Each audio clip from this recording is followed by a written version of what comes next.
Baiklah, langsung saja mohon izin Bapak Kepala Sekolah. Teman-teman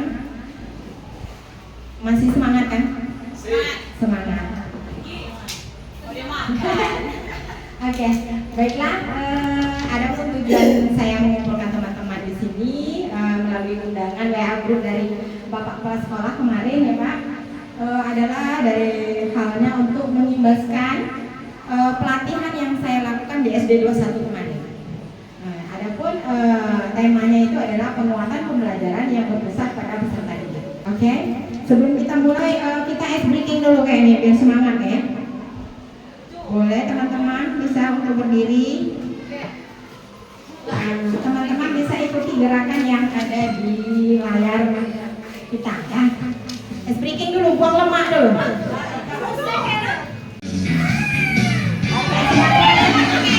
Semangat teman-teman.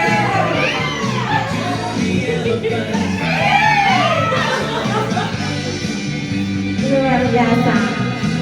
Semangat di siang ya. Oke.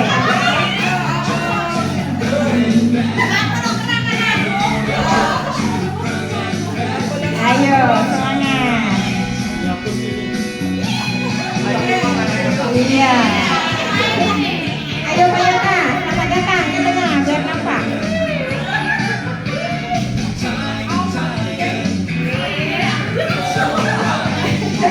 Kita kendorkan dulu saraf-saraf. Iya. Ayo Evi. Oke, semangat Pak Merza. Nah, ini Bapak Kepsek kami.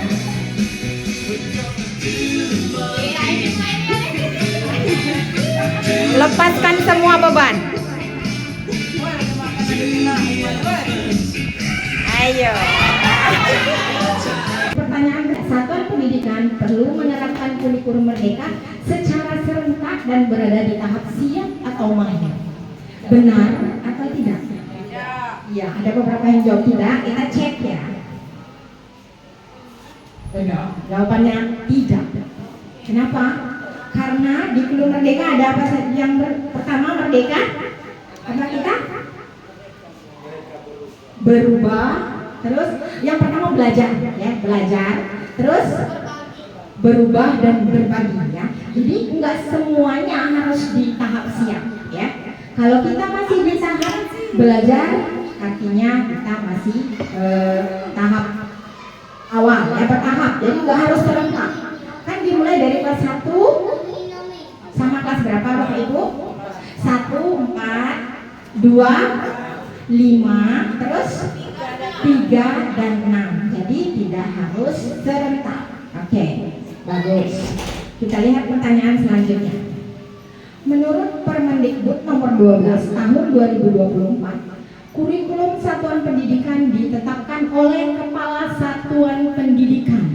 Apakah ini benar atau salah? Oke, ada yang jawab salah. Yang lain? Coba dicermati lagi. Oke, ada yang jawab salah. Enggak salah atau benar?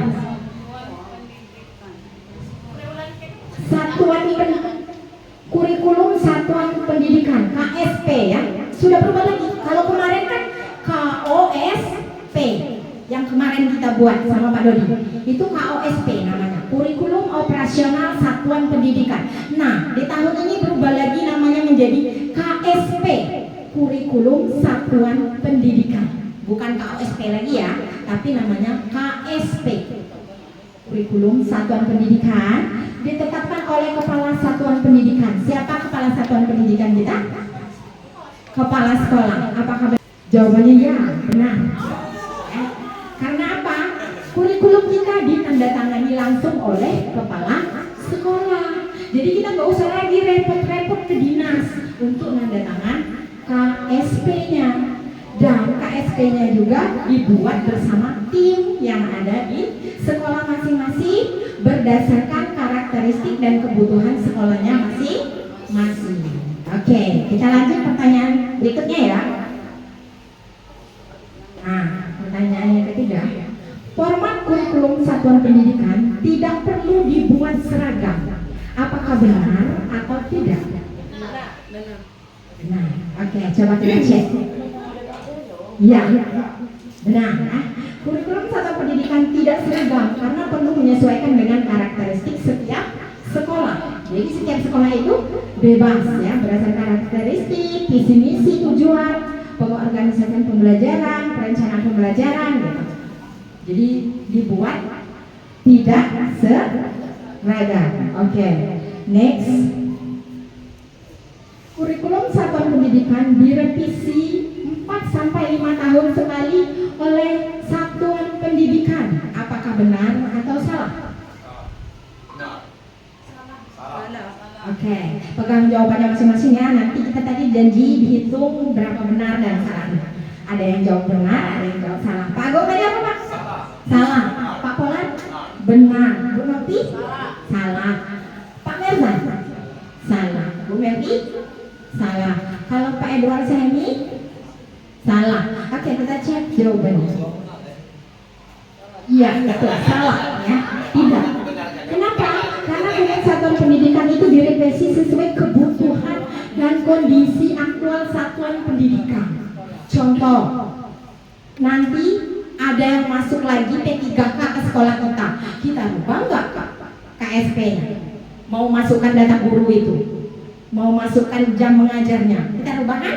Artinya 1 jam dibuat pun kalau kita mau rubah itu boleh saja. Ya, jadi tidak harus menunggu 4 atau 5 tahun. Jadi KSP itu bisa dirubah sesuai kebutuhan. Satuan pendidikan wajib menyusun modul ajarnya sendiri dan modulnya harus tebal halamannya. Benar atau salah? Iya, salah. Coba kita cek. Iya, jawabannya salah. Tidak ya. Kenapa? Walaupun 1 lembar pun itu sudah jadi modul ajar. Asal 3 komponennya ada. Yang pertama tujuan, alur, dan evaluasi. Ya. Jadi ada ketiga itu sudah jadi modul ajar walaupun hanya 1 lembar. Oke. Selanjutnya, asesmen awal digunakan untuk mengetahui kemampuan awal peserta didik dalam kaitannya dengan tujuan pembelajaran tertentu. Apakah pernyataan ini benar?